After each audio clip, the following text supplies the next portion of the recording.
Bonjour à tous, avant que la vidéo ne commence, j'aimerais simplement vous demander de rejoindre le serveur Discord. Là-bas, j'organiserai des sondages pour les futures vidéos. Merci à vous et bonne vidéo.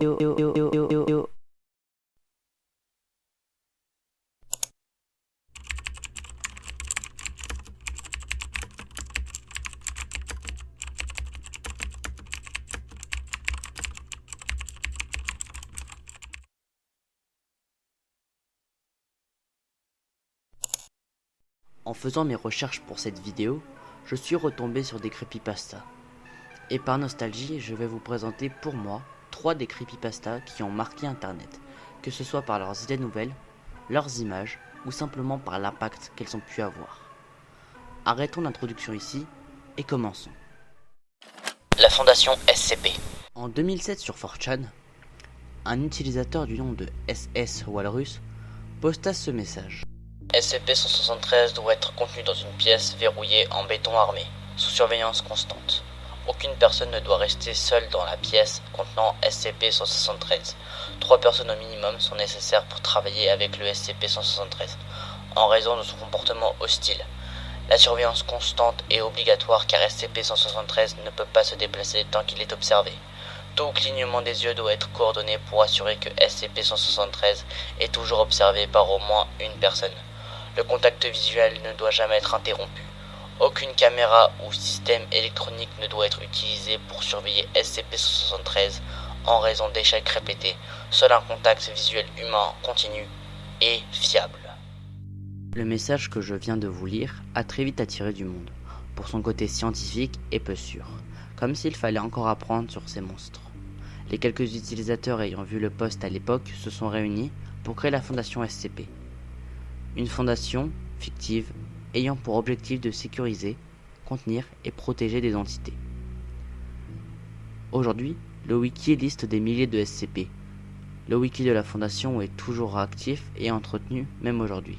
Ce qui je trouve est plutôt pas mal pour une des creepypastas qui est maintenant une des plus connues d'internet.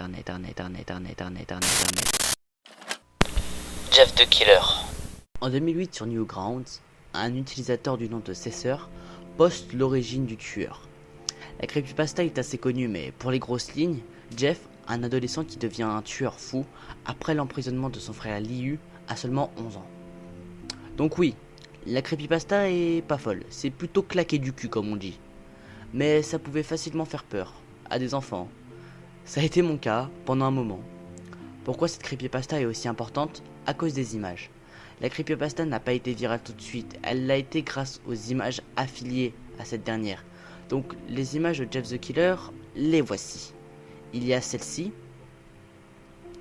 et la plus connue d'entre toutes, celle-là. Pour l'histoire, cette image est actuellement à Lost Media, en tout cas l'image d'origine. Cesseur dit avoir créé Jeff en 2008, sauf que les détectives du web ont réussi à mettre la main sur cette vidéo au nom que je n'arrive pas du tout à prononcer, où à 4 minutes 10, on voit l'image de Jeff the Killer.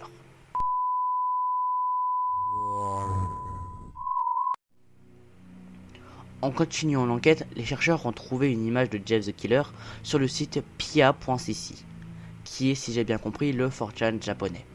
L'image a été postée en 2005, soit 2 ans avant la vidéo et 3 ans avant la creepypasta. Et là, rebondissement, en analysant les données de l'image, on a pu trouver qu'elle a été modifiée avec Photoshop 6.0. Et en cherchant plus sur le site, ils ont trouvé la plus vieille image de Jeff the Killer. L'image est moins retouchée, mais on reconnaît quand même Jeff. L'image a pour nom de fichier Pretty Face. Et aujourd'hui, c'est l'archive la plus vieille de Jeff the Killer qu'on a.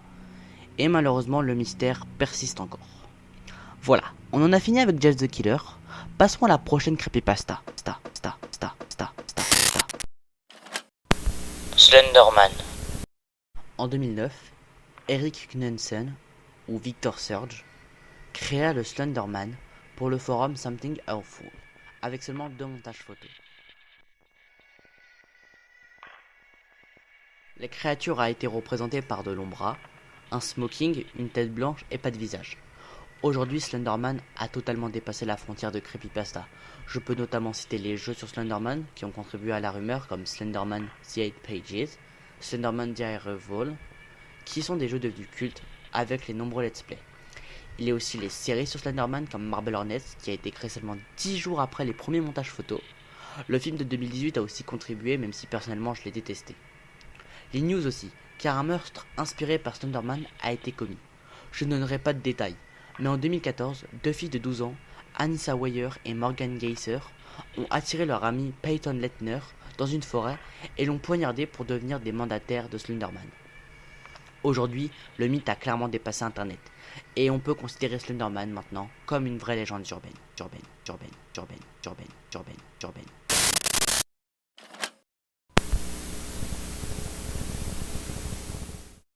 Voilà, c'est sur cette dernière creepypasta que je conclus la vidéo. Je sais que j'étais très vague sur les sujets, donc dites-moi en commentaire si je devrais plus approfondir les sujets pour de futures vidéos. Sur ce, merci à tous d'avoir regardé la vidéo, n'hésitez pas à vous abonner, à partager et rejoignez le Discord en description. Sur ce, à très vite.